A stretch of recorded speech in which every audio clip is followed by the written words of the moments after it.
Well, there's no doubt the financial crisis has taken a toll on 401k portfolios. So what should you do? Should you stick with it, or is there a better way to save for retirement? Anthony Truino is here from the Barnum Financial Group to help us sort it all out. Anthony, welcome. Thanks for coming back. We appreciate it. Thanks for having me. Unfortunately, it's been the ongoing joke that 401ks have turned into 201ks, because at this point we just have to laugh at the situation, I guess, to help us get through it. But what can people do to protect their savings going forward?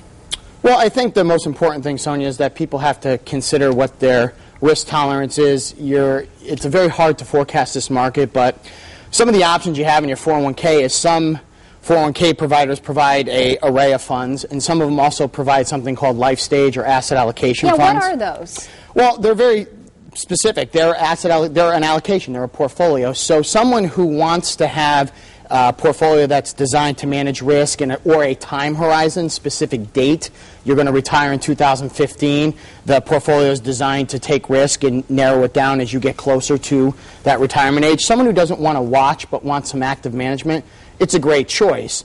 The other side of that is that you do have other options in your 401k. If you're going to study it or watch it or manage it, then you can use that. But the life stage or asset allocation funds are an easy way to get some active management inside of your 401k. And unfortunately, many of us don't have the pensions like our parents or our grandparents did. So how can you bank on that guaranteed income later in life? Well, I think what you have to do is you have to consider one of the ways to create a guaranteed source of income is going to be what's called an annuity.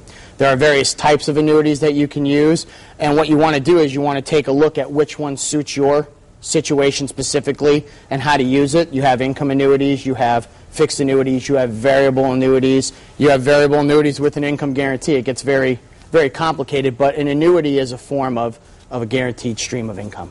And life expectancy is longer now, which is a good thing, but you want to plan for the future and be able to be prepared. Absolutely, and the answer to that question is a retirement income strategy. When I was here a couple weeks ago, we had asked a question, and what I said was to give yourself a gut check. What you really need to do if you want to do that correctly is get an idea what your expenses are today, what you think they are in retirement, put inflation in there as well, and then take a look how you can piece together your retirement income portfolio. Just as if you would put together an investment portfolio, an income portfolio is the same, because you're going to use different product solutions to make that work, but you have to know how much you need. If we don't have someone like yourself helping us, how do you know how to allocate the money? Because it's very different for someone in their 30s than it is, say, for someone in their 50s. Well, that answers the first question you asked. With the life stage or asset allocation funds, they're very much, you can get some that are conservative growth or aggressive growth balance, or you can get the ones that are specific target for a specific date. You want to take a look at something like that because, like I said, at least those are managed and you have a management team actively looking towards that target date. If not, the common belief is, I'm young so that I can afford to take more risk.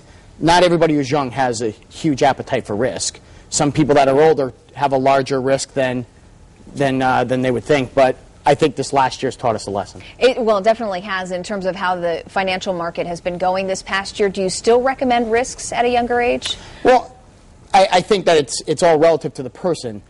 You have to assume some risk to get some return. Mm-hmm. Right now, you can see if you go to the bank what rates are. They're very low. So in order to get some return, you're going to have to assume some risk. But I think what you can do is you can take smart risk, you can manage your risk correctly, and that will help you produce a good return. I think a lot of people have questions, and so we decided to post the question on Facebook. And we had some people writing in. For example, let's take a look at the first one. This is from Christine. She wants to know what's better, a regular 401k or a Roth 401k. What's the difference, and what is better? Well, better would be either one. It depends on situation. Okay.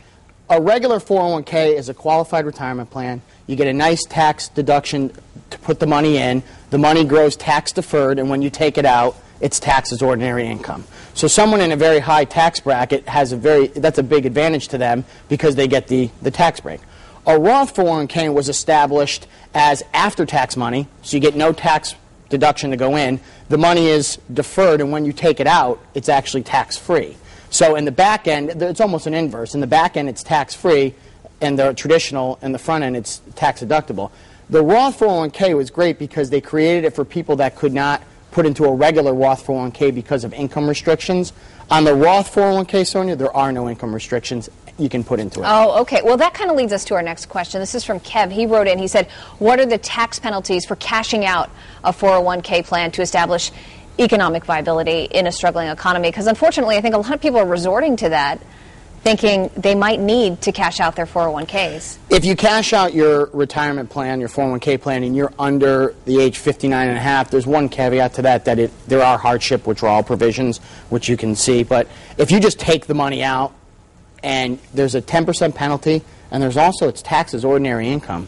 So you could have quite a huge tax bite to do that. So I think there are other provisions inside of that you may want to take a look at. There's also, you can loan off a 401k. Mm-hmm. There's other ways that you might want to take a look at doing that, because if you look at growth over time, when you have a tax-deferred account and you don't have to worry about constantly paying taxes every year, that account can grow much faster than a taxable account. So before someone does that, they may want to consult tax advisor and also financial advisor. Yeah, probably, it might not be the best option in most cases. If you Correct. can wait it out. And if you do have questions about your 401k, you can contact Barnum Financial directly. We'll throw the information up on the screen. Do we have that information? Yeah, there it is right there. Anthony Truino, thank you so much for coming in. Appreciate it. Thanks for having me. Good to see you once again. Thank you.